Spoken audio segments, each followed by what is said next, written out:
we go.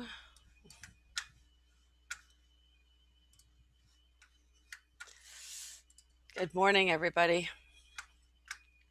Just getting this ready here to start recording, and we're going to do just a quick one this morning.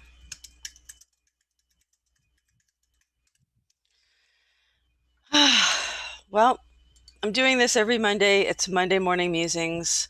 Good Monday morning to everybody. I'm Louisa, your host and researcher. This is GoldFish Report number 533, and this is just a regular that we're trying to do on Mondays called Monday Morning Musings. Now, I bet my headset's not on. Right, there we go. Okay, so maybe the sound's a little bit better now. Good morning Malibu. You're up early today. It's so hot here on the East Coast. Let me tell you, folks, it's going to be well over 100 today, and we're really good morning. Good morning, everybody. Thank you for joining me. Yeah, some really weird things were happening over the weekend. We we're just experiencing some really intense heat over here in the East Coast.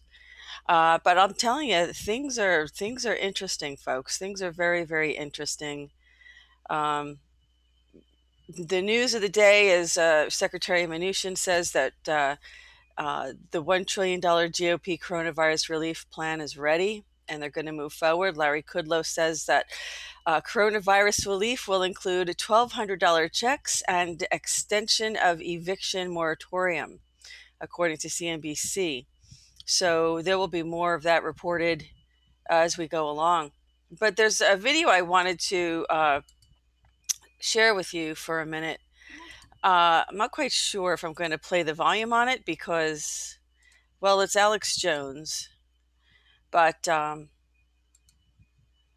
we might play a little bit of a clip. Let me just check in with everybody and see how you're doing on this hot Monday morning on the East Coast. How is everybody? How is JF? Well, if you're talking about the FETs, we're going to be doing a report in about an hour, but it won't be on YouTube. It'll be on BitChute. But as you know, we always put the link in the section in the computer, and so you're gonna be able to see it anyway. So it's all good. Okay, so where are we going to start? Let's give it a start. Just wanted to welcome everybody. Yeah, it's hot in the Midwest too. Exactly. I mentioned to everybody that I was going to, this is just a Monday morning musings, just a little chit chat about the weekend and what's going on. And I decided, I think I mentioned to everybody I was going to do a science experiment with my kids over the summer vacation, right? And I wanted to do water distillation. So I looked up on YouTube how to do it, and I got some parts to do some experiments. And so somebody saw that you can do, and I guess this is all important because of what I'm going to report on in a minute. But I mean, look at the floods in China. I mean, half of China is like underwater, folks. And of course, that dam is breaking, and there's a lot of geological changes that a lot of, the governments and the powers that be want to play down. Major, we just had a major 7.9, I think it was, earthquake up in Alaska, and then it corresponded and transferred that energy over to China. There was an earthquake there. Folks, they're not telling us why all these earthquakes are happening. It's not global warming. It's kind of ridiculous. Good morning, Sherry. How are you, dear? Hi, Bad Cat. Hi, Kurt. Hi, Linz, Kurt, Nanis. Oh, Nancy, sorry. I'm a little dyslexic. John, good morning. Yeah, I'm a little dyslexic, actually. So one of these YouTubers, and I'm going to tell you why it's important to do the water distillation and why, because, folks, I think there are going to be more calamities coming that are natural, that are geological, because of reasons that, well, I don't think I'm really going to get into today. Maybe I will, maybe just a little bit, but let's just talk about it. So there's record flooding. We have more hurricanes. They are more intense as they come. We've always had hurricanes, but, well, the whole thing is not to worry. The whole thing is to be prepared. So we did have an executive order. We had not an executive order. I'm sorry. We had the First Lady last week, which I reported on in my POTUS report. The First Lady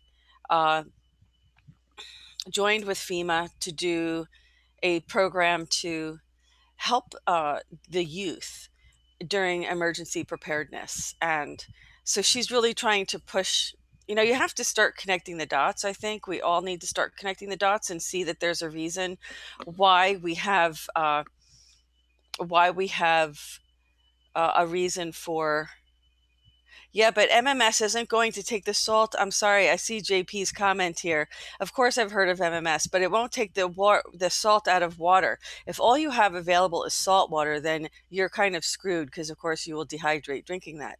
So the thing about it is knowing how to distill water, okay? And eventually, MMS, you can run out of that. So the idea is to learn how, real survival stuff, folks, real survival, right? You watch this on Survivor, right? We all watched it. So I watched this one YouTuber who was using a pressure cooker. Yeah.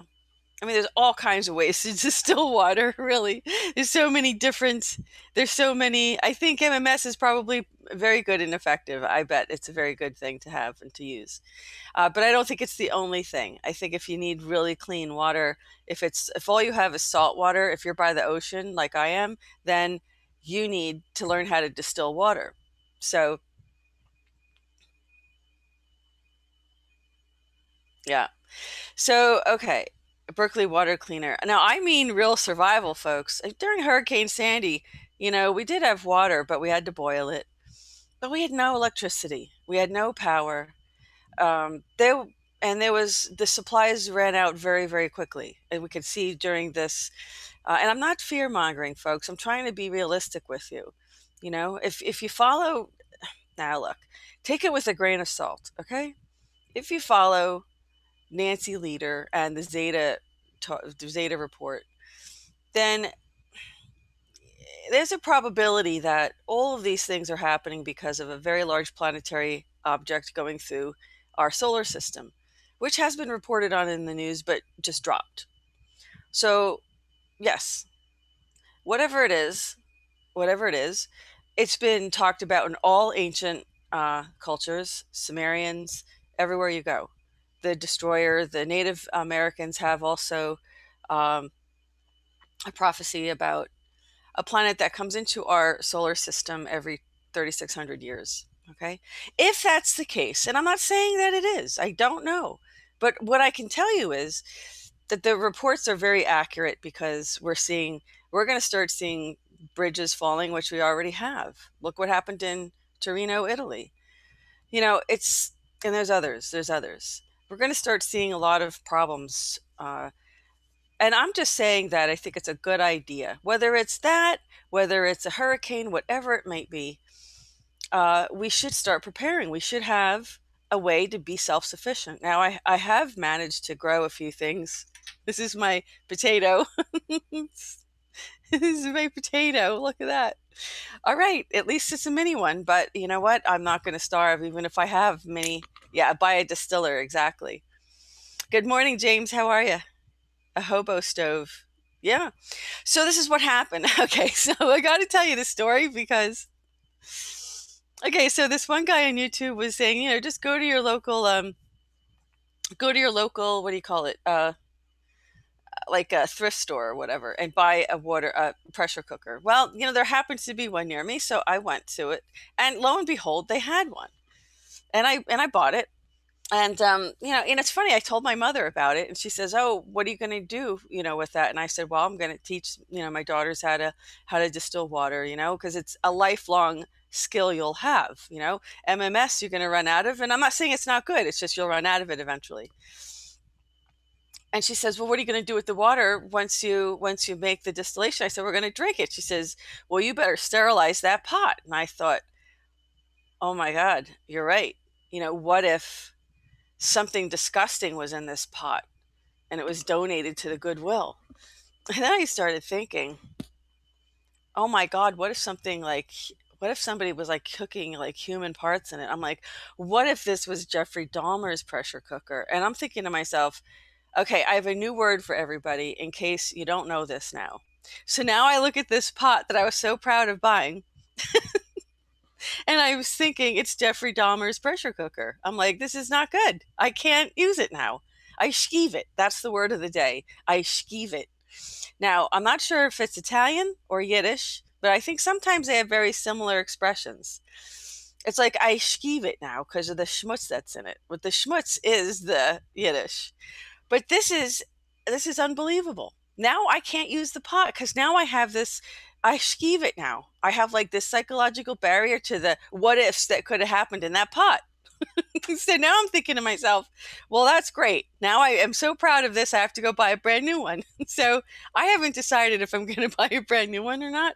But I said, it's a good point. We really, I mean, you don't want to think about it. You want to keep your thoughts pure about this stuff, but it's like you just don't know. So I just thought, of course you think the worst, right? Because you don't know where it came from. You don't know what was in there. Oh my goodness, the things we do to ourselves, right? You have 50 pounds of sodium chlorate. You won't run out. That's great. I agree with buying a distiller for water, as clean water is essential. Clean the pot with MMS. Thanks, Sherry. I got to clean it with something. I think I'm going to put gasoline in there. I think I'd rather have gasoline cooking in that pot. Now I'm always going to think of something disgusting being in that pot. I'm like, why did she have to say that to me? Why did she have to of course, that's what mothers are for, right? Mothers are for doing things like that.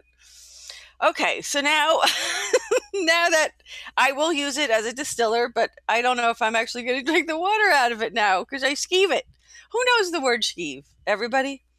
It's a funny word, but I'll tell you, the schmutz or germs and whatever, right? We've talked about schmutz. Mr. Fauci, Tony the Rat Fauci, thanks to Tony the Rat Fauci making that word very well known. So, folks, I have to tell you, there's so much stuff going on. The flooding in China is outrageous. I have been sending videos. Where are they? Oh my God. It's just terrible stuff that's going on. China is so underwater. It's actually, Portland, it's such a mess over there, folks. It's such a mess, out of control. Okay, where's my video on, yeah, I mean, look at this. First of all, look at Fauci. Look at Fauci throwing out this ball, right? Throwing out this ball. Look at Fauci, the rat. Look at this. Wearing a 19 on his shirt. I mean, he's laughing in our faces. It's right in our faces, folks. I'm sorry, there's no other way to look at this. This couldn't be more insensitive. And I know people are going up to him and calling him a fraud. I know he's having confrontations left and right with people. Fauci, the rat. You guys see that? You see this picture? Look at Fauci with his mask on. 19, huh? What does he think he is, a superhero? He's a fraud. Look at him. Gee whiz. So, yeah.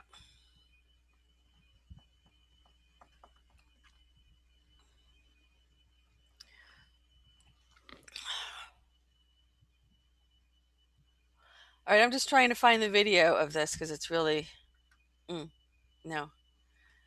I'll tell you, I can't really,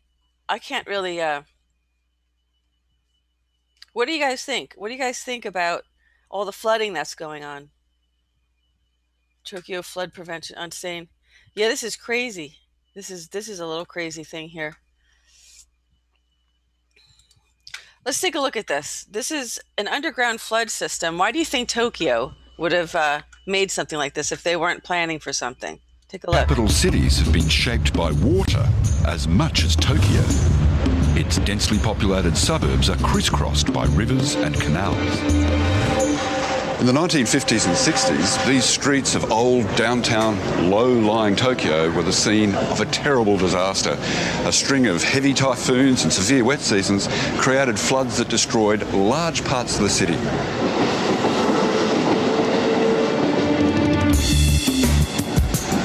Residents who were kids back then remember floods as a regular part of life. こんな大きいのとかこんなのがそういう側溝に泳いでますね。それを我々子供の時はそれをキャッチしてで金魚屋さんに持っていくんです。Hold on. Over the last few decades, I'm going to skip ahead. pillars weighs 500 tons. Check this out, こ folks. こはですね、トンネルから水がこう来ました時に、一旦ですね、ここで水の勢いを止める施設なんですね。Tokyo. This giant cistern is designed so that the tank never fills up and always discharges to the Edo River. この施設はですね、年間平均しますと、7回ぐらいこの施設に流入してくるんですね。で、昨年はですね、多くてですね、12回。I'm just saying, folks, it's good to know how to distill water. Okay? It's good. It's a good thing. I'm going to go. I know that there's more videos of this. I have it running in my feed like constantly without a break, actually. So we have to grow our own food. We have to figure out how to do this, don't we? We have to learn how to distill our water. I mean, these are things we can do. These aren't things we can't do. These are things we could do. There's so many different ways, but I think we need to learn to do it now and not wait till it's too late. That's what I think. It's kind of like the canary in the coal mine, folks, is looking at all this world flooding that's happening in India, that's happening in Indonesia, that's happening in China. And let's see the writing on the wall that there's this isn't just rainfall, folks. This is major geological changes going on. These are here's one of the videos. I'm just trying to be smart and prudent here. You know, here it is. Whoa!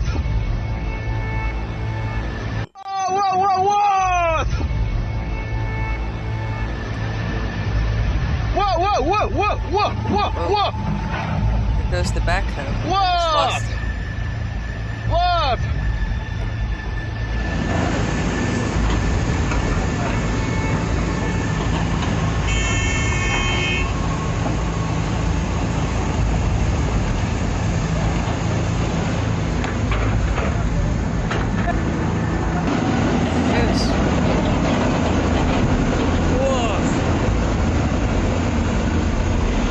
Yangtze overflowed for the third time during 2020.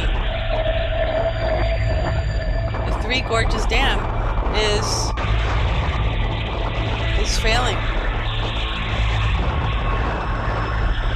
I'm putting this attention on this because these are all land and ground that's now underwater.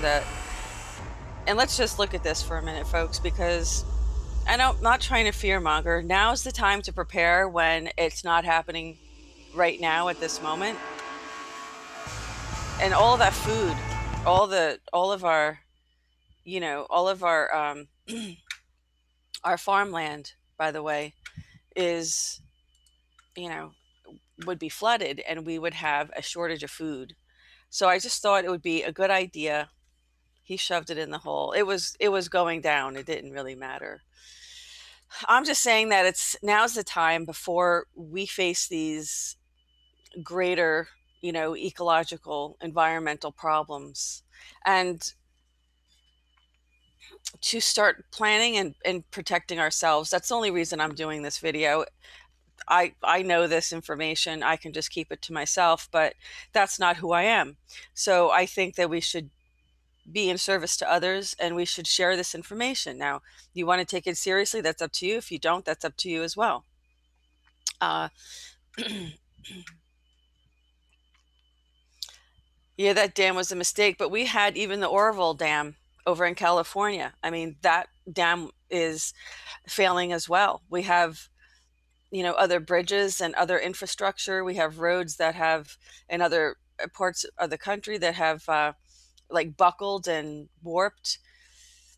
Now, there was a 7.9 earthquake up in Alaska, and that we have learned that pressure transfers. So that fault line goes down into California, and it goes across the United States as well, and up the East Coast. I mean, we're sitting on the Ramapo fault line up on the East Coast. So what I'm saying is that there's more volcanoes erupting, there's more earthquakes happening, there's more floods happening. It's getting more intense. The weather systems are just intensifying, and it's not global warming. That's BS. So it's due to other things that are happening in our solar system, likely that some of it could be weather warfare too, but it's likely happening due to other things that they're not telling us about, which is why there's chemtrails, which is why, obscuring the sun, which is why there's a patent for a sun simulator. Like, folks, there's so much going on that they keep from us. But what we can do is try to see the writing on the wall. The flooding is outrageous. And whether or not, we're prepared for that is a good question. We tend to become complacent. That's definitely I would say a downfall of ours is that we become complacent. We adjust to tragedies and to emergencies. We adjust, and then we become complacent again. And people who have worked in emergency management know better. They know that it's just a matter of time. It's just a matter of time before another emergency happens. So the First Lady did put out, and I'll show you on the blog as well. It's not a coincidence, folks. Not at all. It's not a coincidence that the First Lady, let's see if I can find it quick. Yeah. No, that's not it.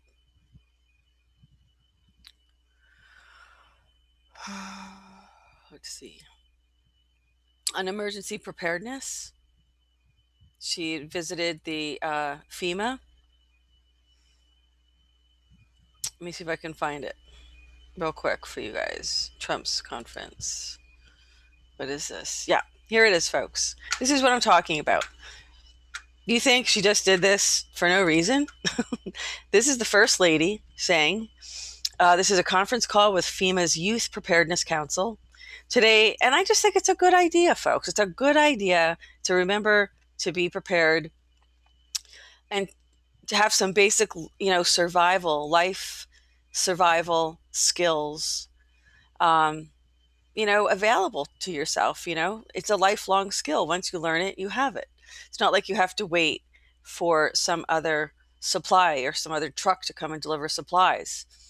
In terms of toilet paper, I don't have many answers for you other than use $1 because the money is going to be worthless. So if you got any cash set around, you can use it and rewash it. What can I say? Unless you have 3/4, 2 dimes, and a nickel, because that won't work. But we're talking about dollar bills. Okay, so First Lady Melania Trump joined a conference call with Federal Emergency Management Agency Youth Preparedness Council during their annual summit. The council was formed in 2012 to bring together youth leaders interested in supporting disaster preparedness. Through national and local projects, they strive to engage children and provide the tools and resources needed to educate them on disaster preparedness. So, she expressed gratitude to the YPC members for their leadership to ensure that their families, friends, and neighbors are equipped with the tools they need to stay safe. Mrs. Trump also noted that our nation's children remain one of the most at risk during and after disasters, and the important work FEMA's Youth Preparedness Council does to help foster the creative and innovative solutions that make their communities more resilient. She says one of the main pillars of her Be Best initiative focuses on the well-being of children, which include the importance of educating young people from all backgrounds how to prepare for emergency situations. This council embodies that pillar by integrating your voices and vital lessons for children into emergency preparedness. It's never too early for young people to learn how to react and cope during emergency situations. So again, I'm just saying it's not a coincidence that the First Lady is bringing this to our attention. I think it's important. And yeah. Well, look, I'm talking about if we get displaced, folks. If something happens and there's some sort of major displacement, what if your area gets flooded?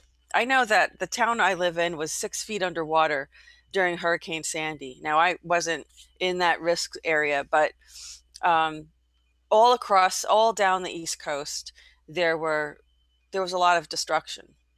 I mean, homes were just ripped in half. Yeah. So I'm just saying that, you know, the First Lady, I think, has come out at a very timely message. It's something we should all kind of heed the warning of, which is one of the reasons why I decided, well, it was time to do some kind of experiment, you know, some time of experiment with my daughters. So I teach them how to have some basic life, you know, survival skills. And water is life. We know this, and all of our indigenous cultures remind us of this, that water is life, and that's why you know, the what was it, the uh, ish, darn, what was it called, Standing Rock. That's why Standing Rock was a big deal.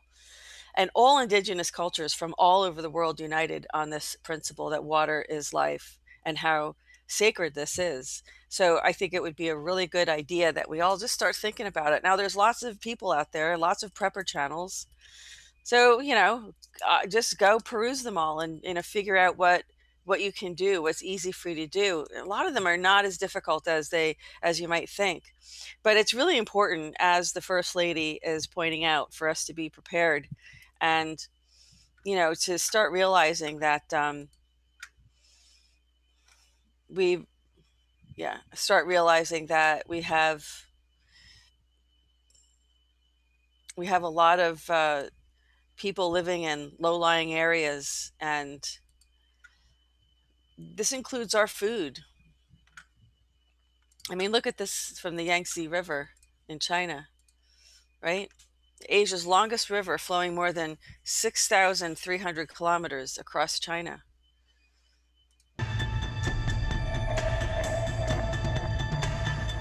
And it's flooded.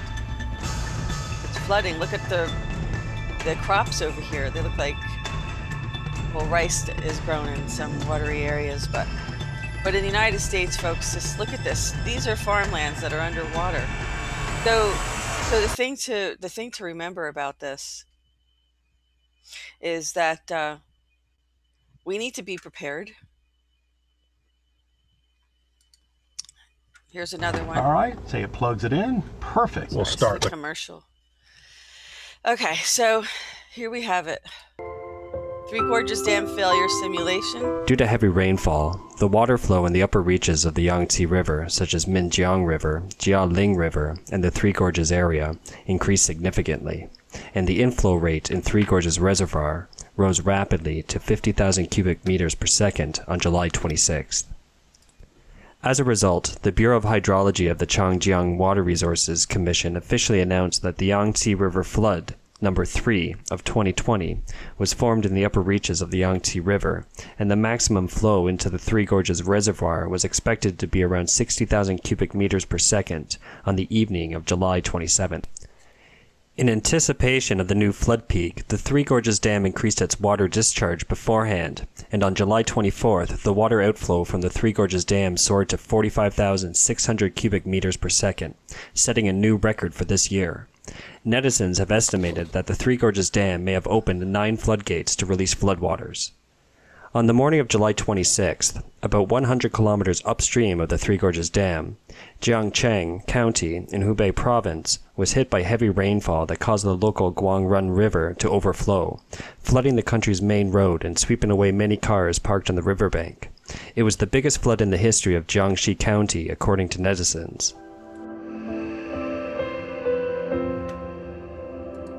A netizen filmed the resident of a one-story house along the street in Jiangxi County. The water had blocked the doors and windows. The resident stretched his hands out of the window. The rescuer released the rope to pull him out, but the doors and windows can no longer open because of the pressure of the water. He later came out through the front door, but was not completely out of danger at the time due to a jammed burglar-proof window in his house. So this is happening all over, folks. There's dam failures. There's flood on July 24th, the Three Gorges Dam designer and the academic of the... Another commercial. Well, I mean, I like the Epic Times, but I don't really want these commercials interfering. Here we go. Zheng Shouren known as the father of the Three Gorges Dam in China, passed away due to illness, while the Three Gorges Dam that he left behind remains a controversial subject. Zheng once made a well-known statement: "You can't blame the Three Gorges project whenever you encounter extreme weather." Dr. Wang Weilao, a renowned Chinese hydraulic expert, wrote that the current public outcry is not a general, abstract blame, but has specific reasons. Before the construction of the Three Gorges Dam, the Yangtze River had a series of lakes, such as the Dongting Lake and Poyang Lake, for flood regulation. And when there is flooding, the lakes would naturally divide the flood and prevent overflow in the mainstream. After the floodwater entering the lakes would slowly enter the mainstream of the Yangtze River once again, so that the Yangtze River would maintain a more stable water level. This way, the ecology is balanced naturally, and both navigation and irrigation are guaranteed. Now that the CCP has built a huge dam, the original natural cycle has been abolished. Take Poyang Lake as an example. Every October is the Three Gorges Dam water storing period, and is also the dry season in Jiangxi province, so the Poyang Lake is in urgent need of water replenishment. However, in order to generate electricity, the Three Gorges Dam stopped the water flow instead. Only a little bit of water had to flow into the Yangtze River, which would eventually lead to a serious disaster of the lake drying up. Okay, so this is just kind of to highlight and illustrate that there's definitely some things going on that we should, as the First Lady pointed out, would be in our best interest to try to keep an eye on what's going on. Because, the mainstream media is not going to report everything. You know that, folks. We have to rely on alternative media as long as we have it available to us. So I just thought it would be a good idea. And try not to tell too many people about what you're doing, or they're going to give you ideas that will make you skeeve what you're doing. Because they're, we're all having, a much more intensified, like all the weather seems to just be more intense everywhere. We're having more regular heat waves now. It's almost the more norm here. Saudi Arabia, in fact, has massive flooding right now. And for, such a dry climate, that's very unusual. They're having major floods, in fact. So it's going all over the place, really. Let me just...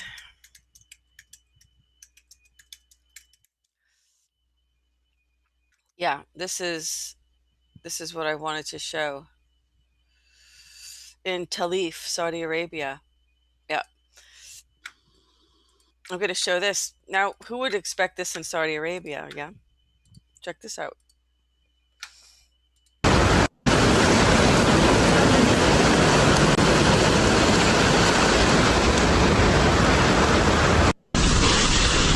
لا إله إلا الله سبحان الله لا إله إلا الله الطار الطايف.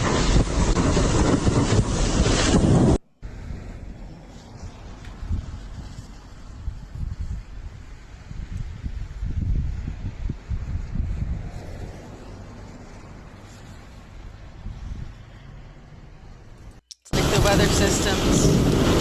the weather systems are just crazy. They're just all mixed up. The weather seems to be all mixed up. I mean, didn't we have snow? Didn't we have snow in Saudi Arabia as well? It's just crazy, folks. So I'm just saying there's going to be more natural disasters. There's going to be, that 7.9 up in Alaska was big. Dutch sense, if you go to the USGS, they'll, you can see they didn't seem to downgrade that one too much, but I think it was a good idea. I think we all need to kind of, live in reality that there's going to be more of this, and we should be prepared, as the First Lady pointed out. And, it is good to have our children, be involved in that process as much as possible. It gives them a sense of self-efficacy. It gives them a sense that also that it's not something that it's something that they can be a part of, not just stand by as a bystander and feel helpless about not being able to do anything in an emergency. So I suggest we all have our kits ready, I mean, I'm never going to look at that pot that I bought the same now. So I don't know, maybe, if next first emergency that comes along, I might forget all about it. But it's kind of funny how some people can ruin things for you, right? Freshwater rinse cycle. Yeah. Well, showering is a precious thing, and we're having sinkholes everywhere. A lot of things are happening. It's probably all connected. I'm really sure that it is all connected. So I'm just saying that at some point, if supply chains get interrupted like it did during COVID, that you're going to have to learn, you may possibly need to learn how to do these things. And I'll tell you, it's not a coincidence that there was all those movies about Survivor, because I think they know about these massive geological changes. If you look online and you Google this, there's a lot of, even the Navy has these maps that predicted massive changes in the coastal regions of the United States. Even the Mississippi River, that a massive change in terms of the earthquakes would cause that to expand 50 feet. Now, that's according to our own U.S. Navy, who has published maps, or it was leaked, these maps of this massive flooding, and they're not telling people about it because people would stop working and they would go about protecting themselves, and the elites don't want people to stop, their little slaves to stop being their slaves. They want them to keep working, so they go into their underground bunkers. Folks, there's a reason why they built these underground bunkers for themselves. So I just think it's time for us to be smart, be aware, be prepared, and there's nothing wrong with erring on the side of caution. There's nothing wrong with that at all, because we know that the weather is becoming more extreme. And I'm just, buy a food. The one thing that we definitely want, I mean, if you know you're near a water supply, figure out how to generate electricity and power, because we're going to need to do that as well, right? If you have a food dehydrator, you're still going to need to have access to electricity, renewable. So have your backup power supply source ready. Like if you have enough solar panels, you might be able to do that. Solar panels take a long time, and you need a lot of them to generate the amount of electricity, but it is renewable. So that's the good thing about it. There's other ways. Yeah, seeds, veggies, food. I'm actually starting to grow things now, and I'm not quite sure what's growing, because I created this makeshift compost. It was like a baby pool that I was mixing the dirt in, and it just became like a little compost thing. And when my seeds weren't germinating and they weren't growing, and because it was actually it was too cool when I planted them, I just dumped them all in the same pile of all the compost that I have, and lo and behold, they're growing. So all that hard work I was trying to do to grow all this, and it wasn't coming to fruition, and I dumped it in there, and there it goes, it's growing. So I'm growing something, and I don't know what it is, because I mixed all the seeds together. They probably aren't supposed to grow that way, but we'll find out eventually what's growing. Yeah, and so this friend of mine told me to go ahead and just slice a tomato and plant it in a pot, right? So I did that. I've got my potatoes in there, and I've also, if you slice the top of a strawberry, like the size of the strawberry off those seeds, just plant it in there, those will grow too. We'll see. I'm experimenting, because I truly don't want to starve. I don't want to starve. I don't want my family to starve if we're stuck. We just have to learn how to be farmers again, even if we're, rooftop farmers. And that's going to be what a lot of us are going to have to deal with, right? A rooftop farm. So it's really, really handy. A propane adapter. These are all great, Peppers and Sublime. These are really great. Repent, exactly. That couldn't hurt, right? So these are all great survival ideas. And how do we survive? And look, we've watched the movies Survivor. There's all kinds of videos, but now's the time to watch them. That's why I started doing the reports on my um, my planting, and growing food. And I've been failing terribly at it because I just don't have the time to like put into it and nurture it. I really, really don't. You have no idea how busy I am. But I'm a single mom and I run a household, and it's, relentless the amount of demands you have. And you have a home, it's a money pit. You know that. You're constantly fixing it, constantly working on it, constantly keeping up the grass, constantly keeping up the yard, constantly keeping up everything. And you're just running and you're working and you have family. And it's like, you're very busy. So I just found that it must have been that I was too busy to really maintain and get these seedlings germinating, and whatever it was, I just gave up, threw it in the compost, and now they're growing. So I always do have a little bit of luck. So we'll see. I might end up having some food and I won't starve. But again, canning is another important thing to do. I have family from the South. My mother's side of the family is from, well, a lot of them are from the South. So it's like canning was just something that we did. I can remember that. And oh boy, it was so good. My grandmother had all these when you have a garden in the South, it is nothing like having a garden up here. Let me tell you. We're talking about like a quarter of an acre as her garden. That's what she called a garden. And she grew everything, but she canned it too. And she had it all year round. And I just can never forget these delicious beans she grew and all these other things she made. And I just loved it. But, we have to learn how to do that. I think it's an investment better than watching Netflix at night, better than watching, the BLM protesters, better than all of that is getting back to nature, getting back to basics, getting back to nature, and living off the land and being self-sufficient, self-sustaining. People say they want to live off grid, but do you even know how to plant anything? Do you know how to grow any food? This is what we have to overcome. We have to overcome our ignorance.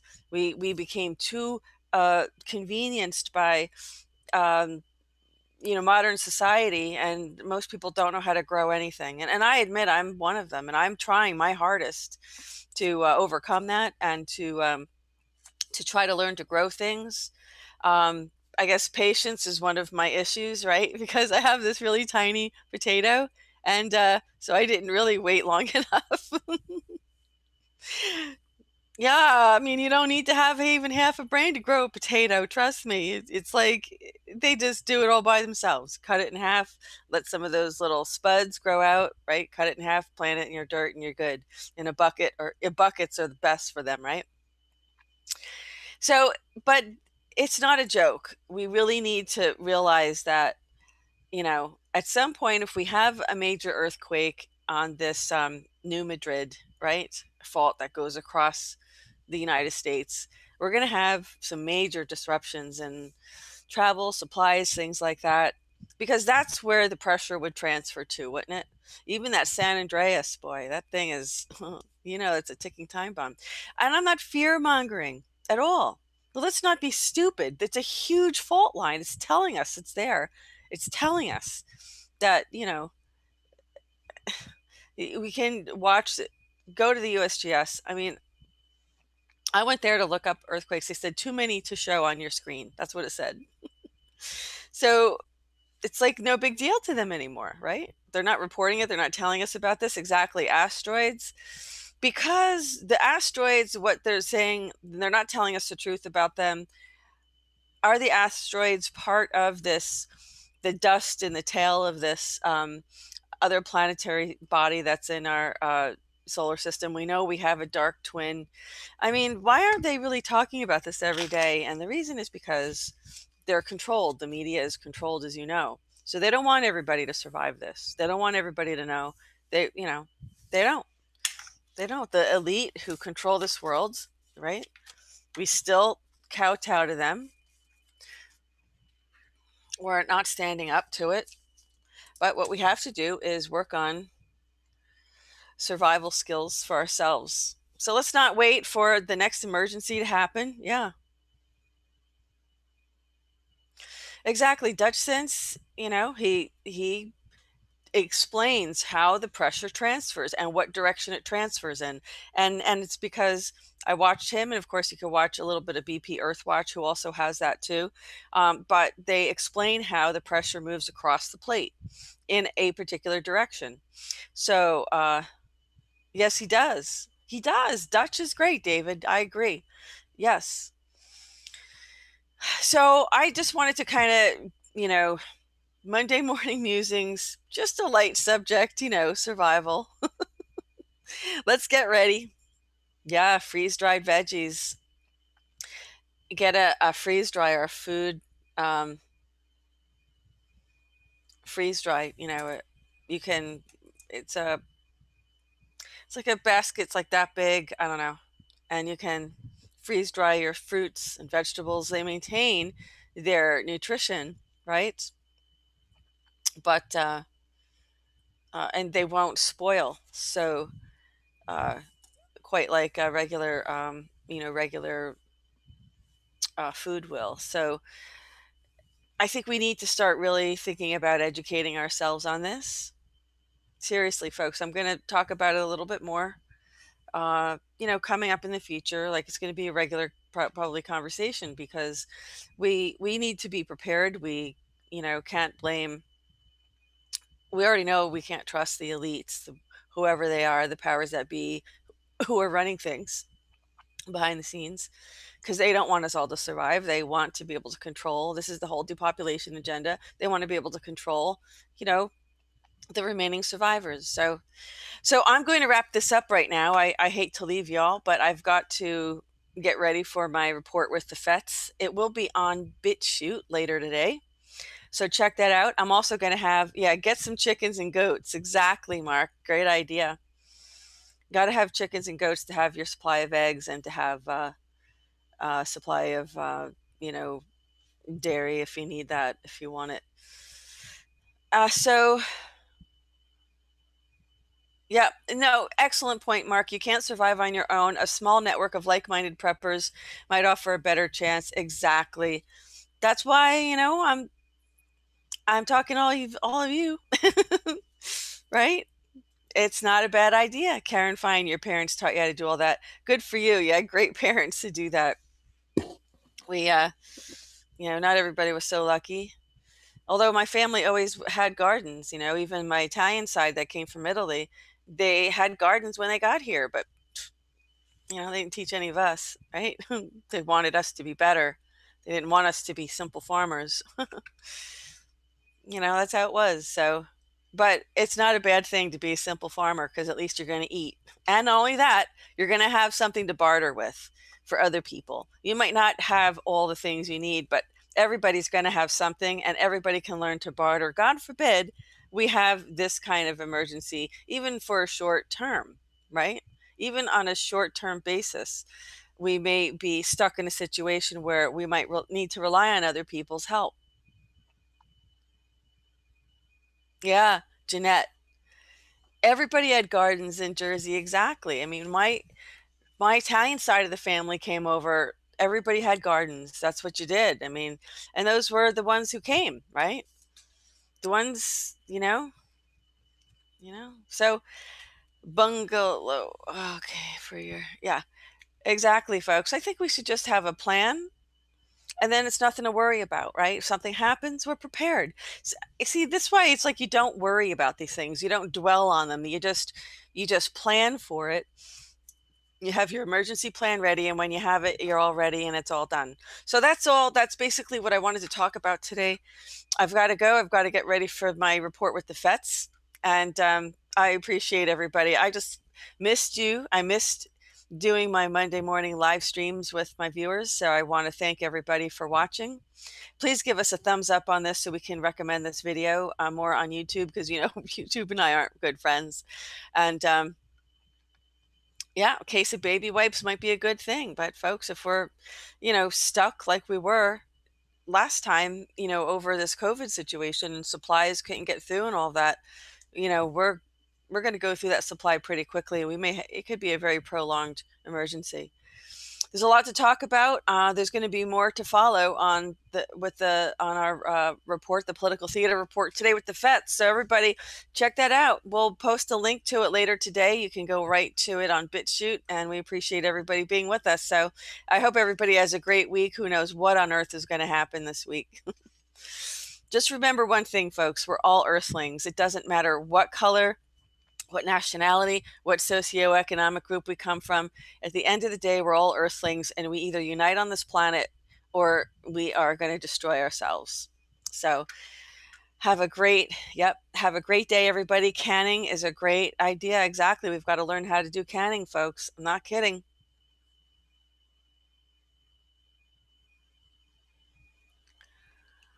Thank you. Thanks, Sherry. Good to be with you guys. Thank you all very much for joining me. Have a great day. I will be back during the week with other reports, and we'll keep you posted. Just be prepared, folks, and then you don't have to be worried. Be prepared and not worried. Once you're prepared and once you know you can, the big business that everybody should get into is being a junkyard, having Sanford and Son, right? Being a junkyard, a junk man. Because those are where you're going to find all the treasures of all the pieces and parts of things that everybody's going to be needing and looking for, if you can't get it on Amazon now. But honestly, folks, who's prepared? Who do you think Amazon's going to be shipping in the next catastrophe that we have, the next calamity that arises? So I don't want anybody to be stuck. Okay. White House is going live with Trump. Well, we got to go. So everybody, you have a great day. I appreciate you joining me. Please give this video a thumbs up. We appreciate you being with us. Can't wait to see what POTUS has to say. And you guys have a great day. And please leave your comments in the comment section. If you have links of good videos that show some of these survival skills and things like that, please put it in the comment section to share with everybody. Because we're going to be the survivors, folks. The GoldFish Report viewers are going to be the survivors. We're going to band together, right? And we're going to help each other. So regardless of if anything happens, and if nothing happens, that's wonderful. But I bet you something will. So it's just too much of it happening everywhere, even in Australia, even in, they're saying that these big magma pools are forming under the, in major plate areas. In fact, they were saying that that was what was causing a lot of the wildfires in Australia, and that this one section of Australia that wasn't on fire had a huge aquifer underneath it, and it wasn't hot like the other areas were. So whether that was the cause of it, because they were all over Australia, has to do with the tectonic plates and what's heating up underneath it. And they're not, of course, going to tell us that, because they don't want us all to survive, but we want to survive, and we will. So thanks for joining me, folks. You have a great day, and this concludes this edition of the GoldFish Report.